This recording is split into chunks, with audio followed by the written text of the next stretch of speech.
நாளை இதற்கு சந்திக்கலாம் என்று உரைத்துவிட்டு சென்ற என்னுடைய காதலன் கதிரவனை இன்னும் காணவில்லை. எப்பொழுது வருவார் என்றே தெரியவில்லை.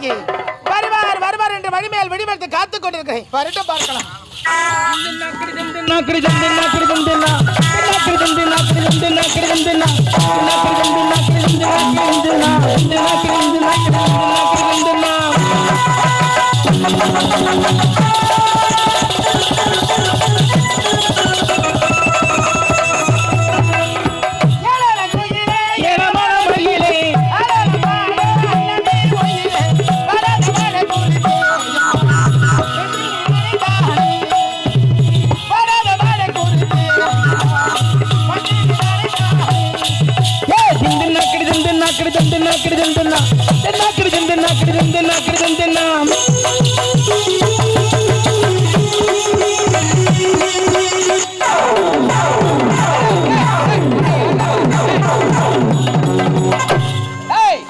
இவ்வளவு தூரம் நடந்து வரா? ஆமா ஆமா. எங்கடா இருக்குது அந்த வீடு? யாரு கண்ணுக்கு கொடுத்தானே?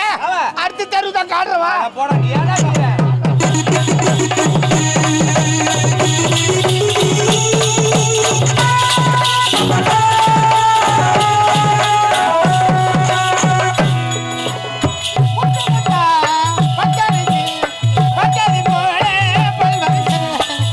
முத்தா பச்சரிசி பச்சது போல பல்வரிசை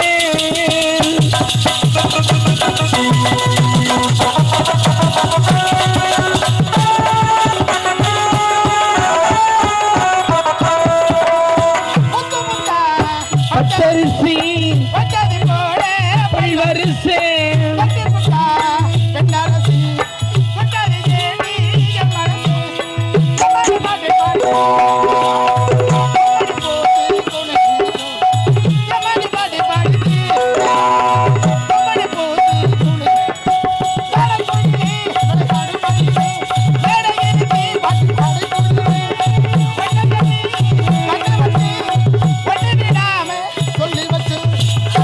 குயிலே ஏனமான மயிலே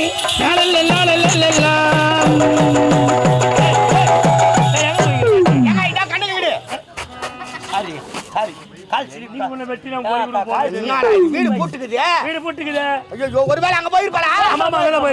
இங்கதான் போயிருப்பா. எங்கதான் போயிருக்கான்னு காட்டுறமா.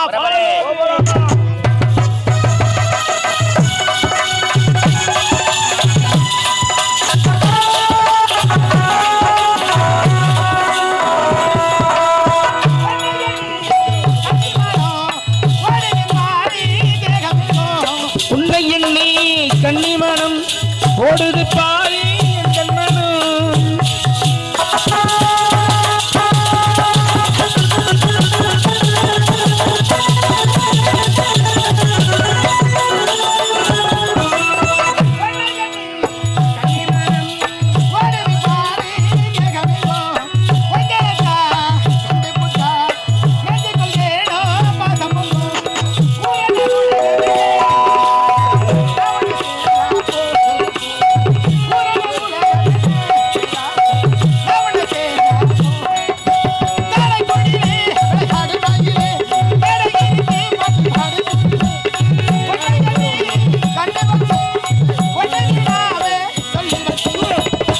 குயிலே ஏனமான மயிலே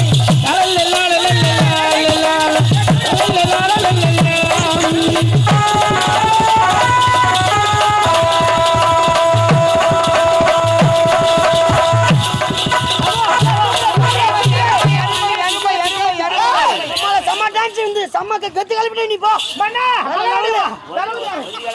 அன்பு ஒரு வார்த்தை நீங்கள் அனைவரும் உரைத்திருந்தா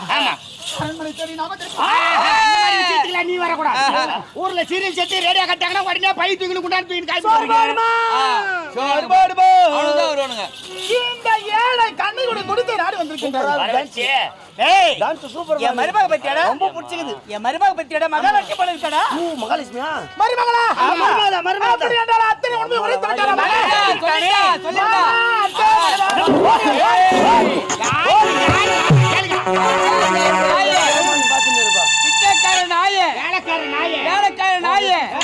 ஓடி வந்த அடைக்கல் கொடுத்த எங்க வீட்டுக்கு வேலைக்காரி நான் ஏத்துக்கிட்டேன். அப்படி இருக்கும்போது என் மகனை காதலிப்பது முறையாது. சரியா?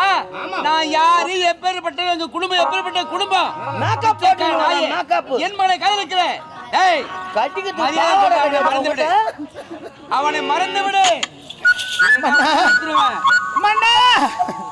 உங்கள் மகனை மறக்க வேண்டும் என்று உரைக்கின்றாயே, அவரை என்னால் எப்படி மறக்க முடியாது? இரு மனமும் ஒரு மனதாக ஆகிவிட்டது.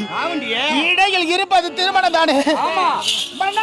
இத பாருங்க, உங்களுடைய மகனை நான் உயிருக்கு உயிராக காதலிக்கிறேன், உண்மையாக நேசிக்கிறேன். வாழ்ந்தால் அவளோடு தான் வாழ வேண்டும் என்று என்னுடைய மனதில் மனக்கொண்டை எல்லாம் கட்டி வைத்திருக்கிறேன். அப்படி இருக்கின்றபோது அவரை நான் மறக்க வேண்டுமா? மறக்க முடியுமா? முடியாதா? முடியாது. அனாதை நாயே, முடியாது. மறக்க முடியாதா? முடியாது.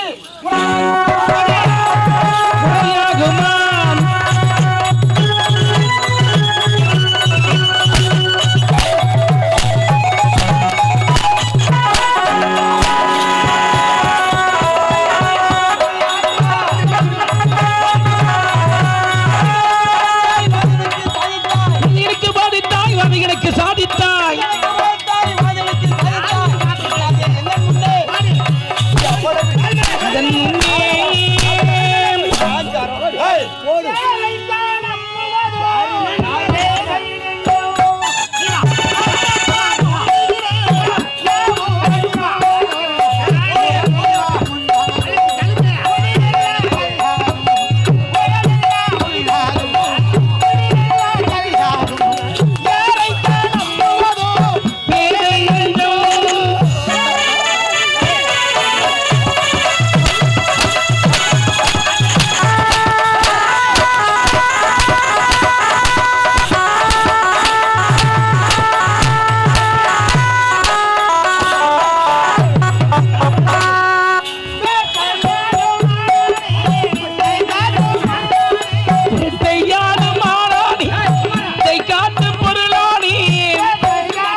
பிச்சைக்காரன் நாய காதலிக்கிறாளா?